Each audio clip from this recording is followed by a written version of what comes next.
Ja, een goede middag dames en heren. We zijn vandaag in Maastricht en we zijn hier bij Envida. En we gaan zo praten met Roger Moors en Guido Biesmans voor de Limburg Innovation Challenge en de Maastricht University Challenge.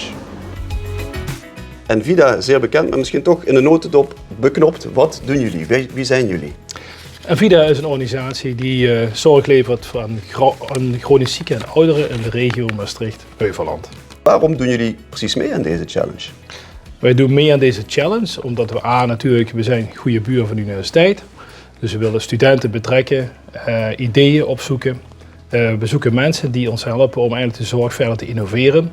We willen het thema innovatie binnen de organisatie op de kaart zetten. En op deze wijze proberen we daar ook medewerkers van bewust te maken dat innovatie, dat klinkt als een groot woord, maar het begint feitelijk bij de medewerkers zelf. Okay. En we hopen door studenten aan te trekken dat medewerkers zeggen, oh verrek, wat die kunnen, dat kunnen wij misschien ook. Okay.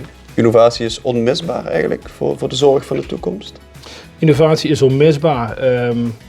Waarom? Omdat de zorgvraag zal toenemen. Tegelijk aan de andere kant hebben we een arbeidsmarktvraagstuk. Ja, en we zullen toch die zorgvragen moeten oppakken. En tegelijkertijd zie je sociaal-maatschappelijk een hele beweging dat mensen steeds meer eigen regie willen hebben. Het verpleeghuis, hoe mooi het ook is, of hoe mooi in de zin van we hebben dat, maar eigenlijk niemand wil dat verpleeghuis. Mensen willen zo lang mogelijk thuis blijven als ze zorg nodig hebben. Ja, en dan zullen we wel iets moeten bedenken dat het ook mogelijk is.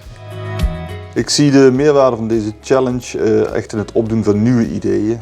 Kijken hoe wij nieuwe technologieën, nieuwe innovaties kunnen toepassen op de dagelijkse praktijk. Dus op de vloer, in de daadwerkelijke ouderenzorg waar het gebeurt. Ja, ik denk dat de toegevoegde waarde erin zit dat de studenten nieuwe kennis brengen, maar ook zeker kennis over de grenzen van ons domein heen, zeg maar, de zorgdomein, maar ook andere vakgebieden meenemen.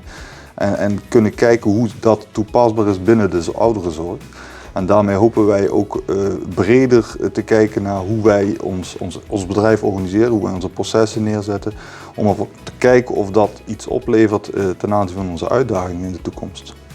Tot slot, wat hoopt u van de studenten te verwachten als eindresultaat van de challenge? Ja, ik verwacht dat we een aantal hele mooie projecten krijgen. En ik ben heel benieuwd naar de pitches. En ik hoop dat ik enthousiaste mensen zie, maar daar twijfel ik niet aan. En dat we ook een aantal out-of-the-box ideeën krijgen. Met name ideeën die gestoeld zijn op ervaringen vanuit andere businesses.